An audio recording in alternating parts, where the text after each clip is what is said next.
আজ আমরা আলোচনা করব পৃথিবীর সবচেয়ে পবিত্র স্থান কাবা শরীফ এর ইতিহাস সম্পর্কে।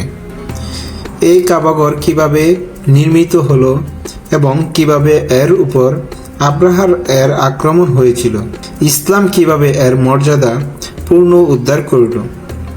এই চমৎকার ইতিহাস আজকে আমরা জানব।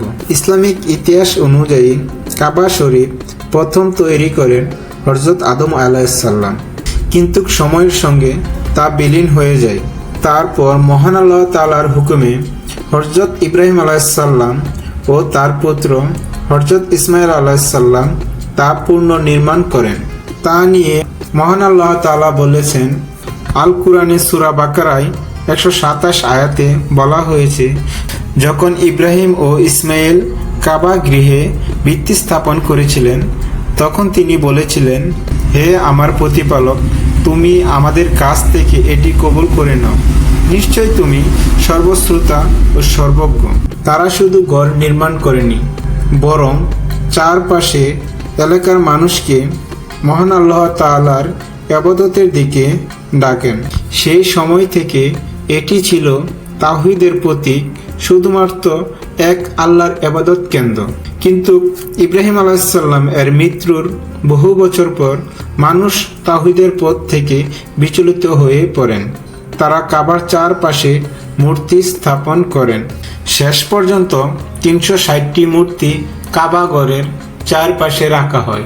এমনকি তারা হুবাল, লাত ও মান্নাত, উজ্জা নামক দেবতাকে কাবা ঘরের অভ্যন্তরে রাখে।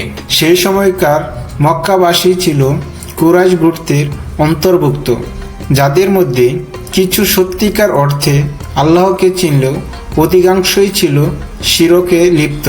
ইয়েমেনের গভর্নর আব্রাহা চেয়েছিল মক্কার কাবাঘরের গুরুত্ব ধ্বংস করে তার নিজের নির্মিত গির্জাকে তীর্থকেন্দ্র পরিণত করতে। সে এক বিশাল হাতি বাহিনী নিয়ে কাবার দিকে আগমন করেন। তার বাহিনী এতটাই শক্তিশালী ছিল যে আরবরা পালিয়ে যেতে বাধ্য হয়। কিন্তু ঠিক তখনই মহান আল্লাহ তাআলা এমন এক অলৌকিক ঘটনা ঘটান, যা সূরা ফিলে বর্ণিত।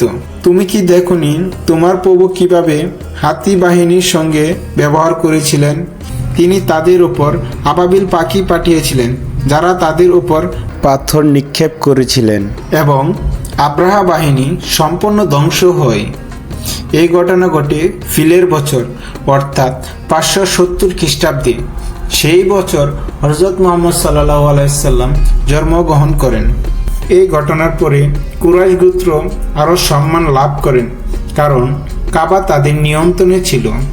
তারা হজের আয়োজন করত, মক্কায় ব্যবসা বাণিজ্য প্রসার ঘটে এবং আরব জুড়ে নেতৃত্ব লাভ করে। কিন্তু তারা তখনও শিরকে লিপ্ত ছিল। তাদের আচরণ ছিল দ্বিচরিতাপূর্ণ। কাবার প্রতি সম্মান দেখালেও তাওহীদের চর্চা করত না।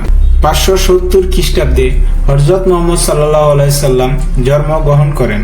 40 বছর বয়সে তিনি নবুয়ত লাভ করেন এবং এক আল্লাহর দিকে মানুষকে আহ্বান করতে শুরু করেন।